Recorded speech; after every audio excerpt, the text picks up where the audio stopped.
días, estimados estudiantes.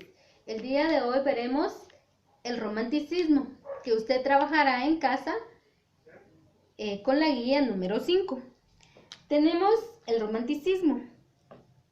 Nació en el siglo XVIII. Es un movimiento literario que prácticamente significa poetas de los lagos en Inglaterra. A partir de ahí se extendió en toda Europa y gran parte del mundo. Se origina como la oposición ante la racionalidad y el neoclasicismo. Se dice que el romanticismo busca la expresión del sentimiento y en cambio el neoclasicismo representaba el conocimiento racional.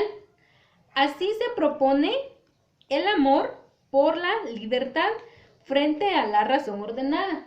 Quiere decir que este romanticismo no tiene nada que ver con la pasión, el amor, el cariño, etcétera, sino que es una corriente básicamente literaria. El romanticismo ha sido uno de los movimientos más importantes de la historia del arte y la literatura. Fue impulsado por jóvenes motivados por la libertad, el patriotismo o la justicia.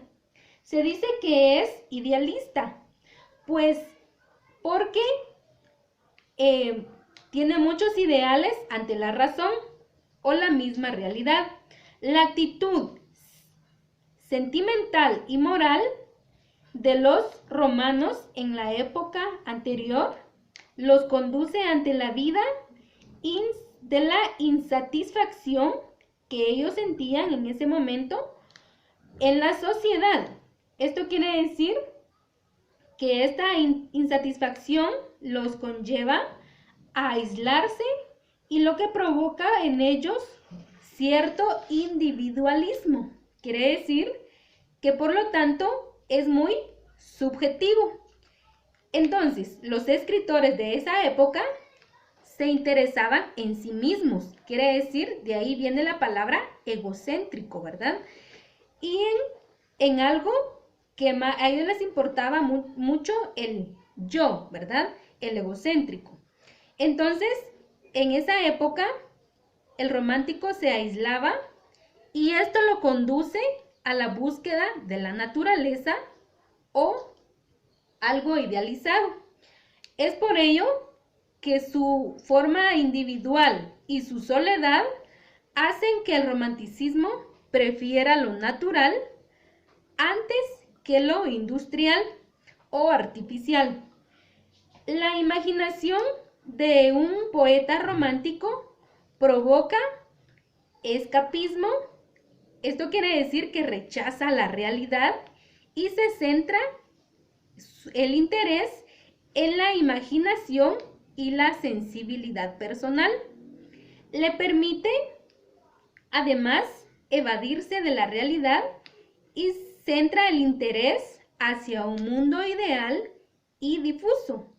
Quiere decir que explora nuevos escenarios como la fantasía y el misterio, incluso lo horroroso y lo grotesco.